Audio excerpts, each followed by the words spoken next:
Hello प्यारे बच्चों। तो आइए आज हम बाल महाभारत कथा को आगे बढ़ाते हैं और उसका पाठ नंबर 31 भीष्म शरशय्या पर पढ़ते हैं। तो आइए शुरू करें। 10वें दिन का युद्ध शुरू हुआ। आज पांडवों ने शिखंडी को आगे किया था। आगे आगे शिखंडी और उसके पीछे अर्जुन। शिखंडी की आड़ से अर्जुन ने पितामह पर बाण बरसाए। शिखंडी के बाणों ने वृद्ध पितामह का वक्ष स्थल बींद डाला। भीष्म ने अपने चेहरे पर जरा भी शिकन न आने दी और शिखंडी के बाणों का प्रत्युत्तर नहीं दिया।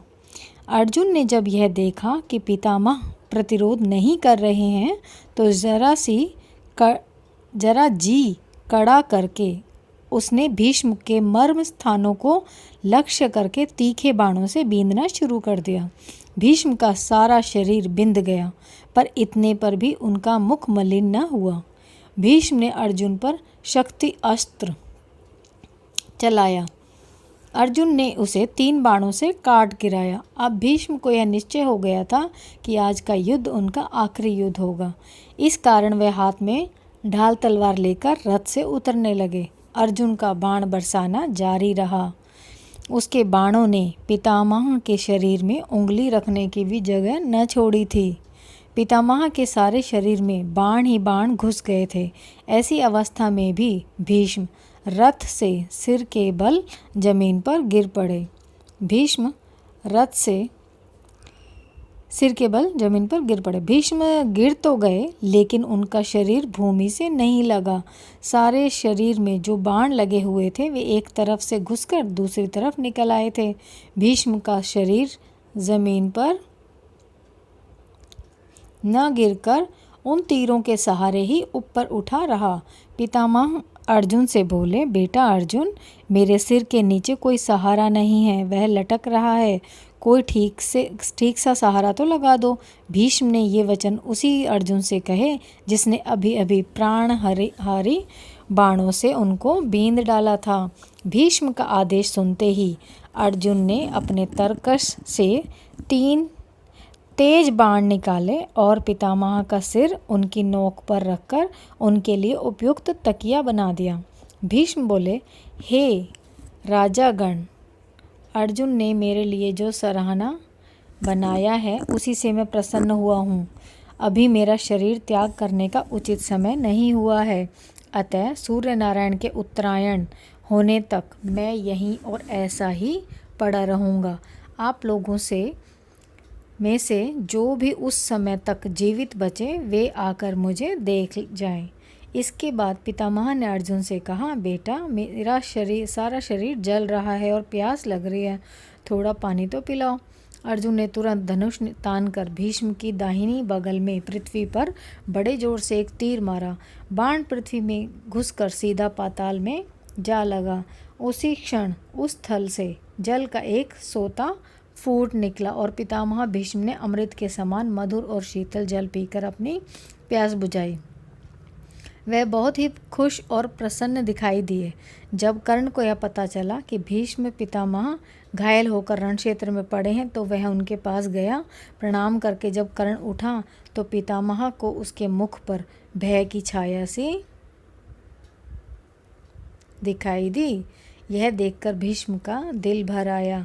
शरीर पर लगे हुए बाणों से होने वाले कष्ट को दबाकर बोले, बेटा तुम राधा के पुत्र नहीं, कुंती के पुत्र हो, सूर्यपुत्र। मैंने तुमसे कभी द्वेष नहीं किया। अकारण ही तुमने पांडवों से वैर रखा। इसी कारण तुम्हारे प्रति मेरा मन मलिन हुआ। तुम्हारी दानवीरता और शूरता से मैं भली भांति परिचित हूँ। इसमें कोई संदेह नहीं कि शूरता में तुम कृष्ण और अर्जुन की बराबरी कर सकते हो। तुम पांडवों में ज्येष्ठ हो, इस कारण तुम्हारा कर्तव्य है कि तुम उनसे मित्रता कर लो। यही मेरी इच्छा है कि युद्ध में मेरे सेनापतित्व के साथ ही पांडवों के प्रति तुम्हारे वैर भाव का भी आज ही अंत हो जाए।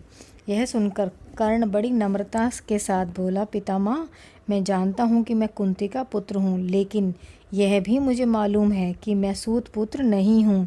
लेकिन यह बात मुझसे नहीं हो सकती कि अब मैं दुर्योधन का साथ छोड़ दूं और उनके शत्रुओं से जा मिलूं। मेरा कर्तव्य यही है कि मैं दुर्योधन के ही पक्ष में रहकर युद्ध करूं। आप कृपया मुझे इस बात की अनुमति दें कि मैं दुर्योधन की तरफ से लड़ूं। मैंने जो कुछ किया या कहा है उसमें जितने दोष हों उसके लिए मुझे क्षमा कर दें। कर्ण का कथन भीष्म बड़े ध्यान से सुनते रहे। उसके बाद बोले, जो तुम्हारी इच्छा हो वही करो। भीष्म पिता से आशीष पाकर कर्ण बहुत प्रसन्न हुआ और रथ पर चढ़कर युद्ध क्षेत्र में जा पहुंचा। कर्ण को देखते ही दुर्योधन आनंद के मारे फूल उठा। भीष्म के बिछोह का जो दुख उसके लिए दुस्सह सा प्रतीत हो रहा था, अब कर्ण के आ जाने पर किसी तरह उसे भूल जाना उसके लिए संभव मालूम होने लगा। दुर्योधन और कर्ण इस बारे में सोच विचार करने लगे कि अब सेनापति किसे बनाया जाए। रीति से द्रोणाचार्य का सेनापति पद पर अभिषेक हुआ। द्रोणाचार्य ने 5 दिन तक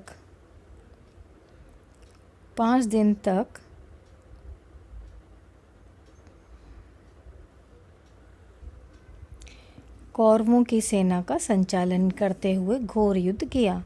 यद्यपि अवस्था में वे बूढ़े थे, फिर भी सात्यकी, भीम, अर्जुन, धृष्टद्युम्न, अभिमन्यु, द्रुपद, काशीराज आदि सुविख्यात वीरों के विरुद्ध द्रोणाचार्य अकेले ही भिड़ जाते थे और एक एक को खदेड़ देते थे। 5 दिन तक उनके हाथों पांडवों की सेना बहुत ही सताई गई। आचार्य द्रोण ने पांडव सेना की नाक में दम कर दिया। द्रोणाचार्य के सेनापतित्व ग्रहण करने के बाद दुर्योधन, कर्ण और दुशासन तीनों में आपस में सलाह करके एक योजना बनाई। उसके अनुसार दुर्योधन आचार्य के पास जाकर बोला, आचार्य, किसी भी उपाय से आप युधिष्ठिर को जीवित ही पकड़कर हमारे हवाले कर सकें तो बड़ा ही उत्तम हो। दुर्योधन का उद्देश्य तो कुछ और ही था। दुर्योधन को यह भी पता चल गया था कि युधिष्ठिर का वध करने से कोई लाभ नहीं हो सकता। इसके विपरीत यदि युधिष्ठिर को जीवित पकड़ लिया जाए तो युद्ध भी शीघ्र ही बंद हो जाएगा और जीत भी कौरवों की होगी। थोड़ा राज्य युधिष्ठिर को देने का बहाना करना होगा, सो वह कर देंगे और बाद में फिर जुआ खेलकर सहज ही में उसे वापस छीन भी लेंगे। इन्हीं सब विचारों से प्रेरित होकर दुर्योधन ने द्रोणाचार्य से युधिष्ठिर को जीवित पकड़ लाने का अनुरोध किया था। लेकिन द्रोण को जब दुर्योधन के असली उद्देश्य का पता लगा तो वह बहुत उदास हो गए। इससे उनके मन में दुर्योधन के प्रति तीव्र घृणा उत्पन्न हो गई। मन ही मन यह सोचकर उन्होंने संतोष कर लिया कि युधिष्ठिर के प्राण न लेने का कोई न कोई बहाना तो मिल ही गया। पांडव तो द्रोणाचार्य की अद्वितीय शूरता और शस्त्र विद्या के अनुपम ज्ञान से भलीभांति परिचित ही थे। अतः जब सुना कि द्रोणाचार्य ने युधिष्ठिर को पकड़ने का निश्चय ही नहीं किया है बल्कि प्रतिज्ञा भी की है, तो वे भी भयभीत हो गए। सबको यही चिंता रहने लगी कि किसी भी तरह युधिष्ठिर की रक्षा का पूरा प्रबंध किया जाए। द्रोण ने अपने सारथी को आज्ञा दी कि रथ को उस ओर ले चलो जिधर युधिष्ठिर युद्ध कर रहे हों। युधिष्ठिर संभले इससे पहले ही द्रोणाचार्य वेग से उनके निकट जा पहुँचे। धृष्टद्युम्न ने 1000 चेष्टा की परंतु वह द्रोण को नहीं रोक सका।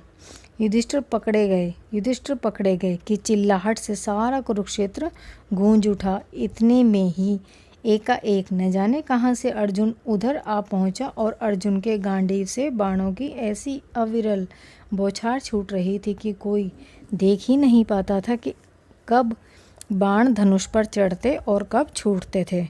कुरुक्षेत्र का आकाश बाणों से भर गया। इस कारण सारे मैदान में अंधकार सा छा गया। अर्जुन के हमले के कारण द्रोणाचार्य को पीछे हटना पड़ा। युधिष्ठिर को जीवित पकड़ने का उनका प्रयत्न विफल हो गया और संध्या होते होते उस दिन का युद्ध भी बंद हो गया। कौरव सेना में भय छा गया। पांडव सेना के वीर शान से अपने अपने शिविर को लौट चले। सैन्य समूह के पीछे पीछे चलते हुए कृष्ण और अर्जुन अपने शिविर में जा पहुँचे। इस प्रकार 11वें दिन का युद्ध समाप्त हुआ। तो बच्चों, ये कथा थी भीष्म शरशय्या पर। धन्यवाद।